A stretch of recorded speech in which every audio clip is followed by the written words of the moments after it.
السلام عليكم ورحمة الله تعالى وبركاته. حياتي واش راكم؟ ان شاء الله تكونوا كامل بخير.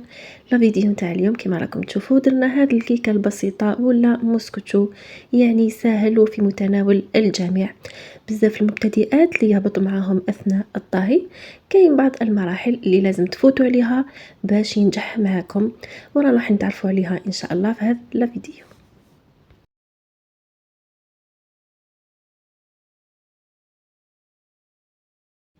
هنايا خذيت 4 حبات نتاع البيض، بصح بحجم يكون صغير. اذا كان عندكم البيض شويه كبير خذوا 3 حبات. فصلت لهنايا بياض البيض على الصفر.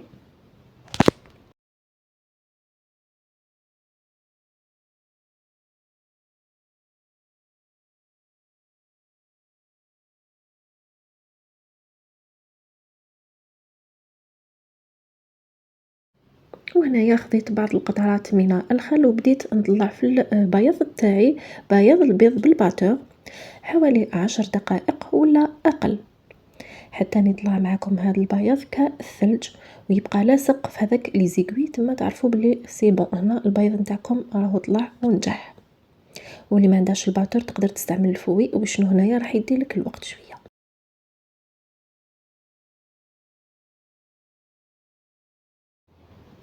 وهنايا عندي كاس تاع 220 مليلتر ناقص 2 صباعتين من السكر. اذا حبيتوا الحلاوه تكون زياده تقدروا تعمروا الكاس.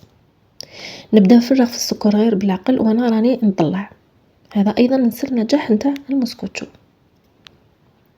ما تقدروش تضيفوا السكر لهنا قبل ما تطلعوا لا مورينغ، لازم تطلع لكم مورينغ، يعني هذاك بيض البيض يطلع في شكل مورينغ ثلج، باسكو لو كان حطوا السكر من قبل راح يتحول لي الى ماء، يدير لي الماء في هذاك البياض، وبالتالي ما ينجحش معكم الموسكوتشو. وهنا بديت نضيف هذاك الصفار غير بالعقل، حطوا حبه مور حبه و ميم طون راكم تضربوا.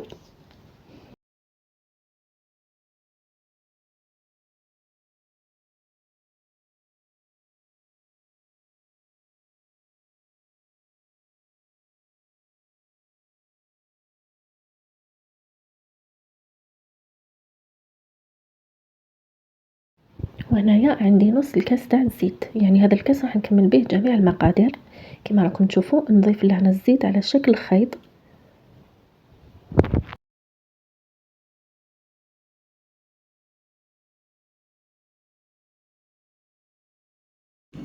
وهنايا نضيفو نص كاس حليب يكون دافي، ايضا راني نضيفوه غير بالعقل ونخلط باش ما يطيحليش القوام تاعها، يعني باش ما يتكسرش هذاك القوام نبقاو محافظين عليه.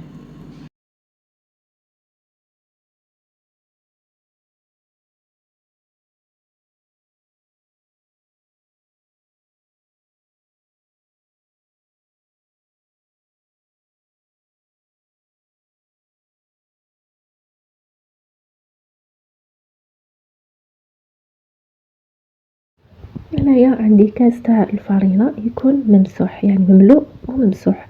الفرينه لهنايا غربلوها قبل ما تستعملوها باش يجي المسكوتش تاعكم خفيف.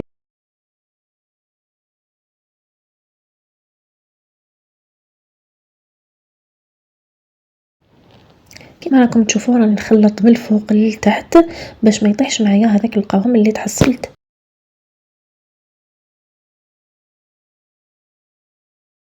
وهنايا كملت بكاس الا ربع نتاع الفرينه باش يجي المسكوتشو لهنا خفيف. اذا حبيتوا المسكوتشو تاعكم يجيكم شويه متماسك على هكا تقدروا تاخذوا كاس كامل.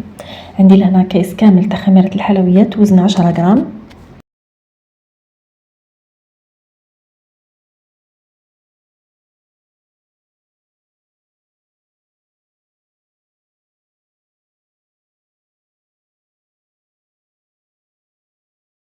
ولهنا بعد ما ندخلو مليح خميرة الحلويات في الخليط ديالنا نشكل رقم 8.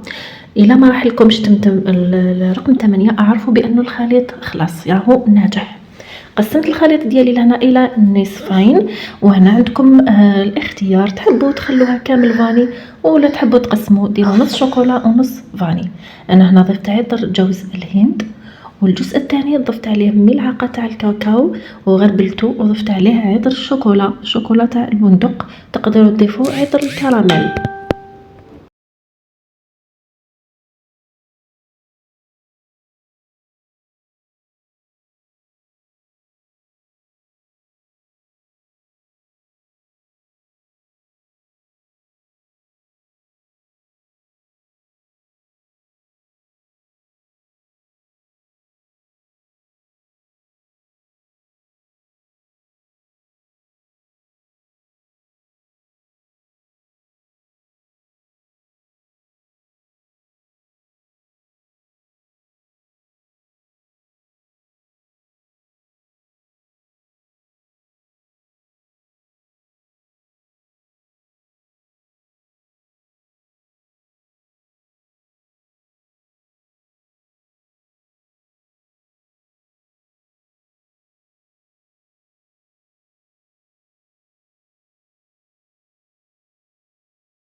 هنا تقدروا تقسموا هذه الكيكه على نصفين وديروا لها الحشو اللي حبيتو وتقلاصيوها بواش حبيتو وتزينوا ايضا بواش حبيتو. انا هنايا ضفت كما راكم تشوفوا تويسكو شوكولا غبره تويسكو تاع الحليب، يعني كما راكم تشوفوا تزيين بسيط. وهذه الورده اللي كنت خدمتها بعجينه السكر.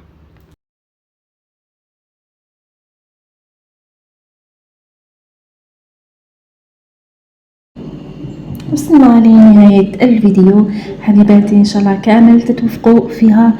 ما بقى لي غير نقول لكم تهلاو في رواحتكم وفي وليداتكم. الى الفيديو القادم ان شاء الله.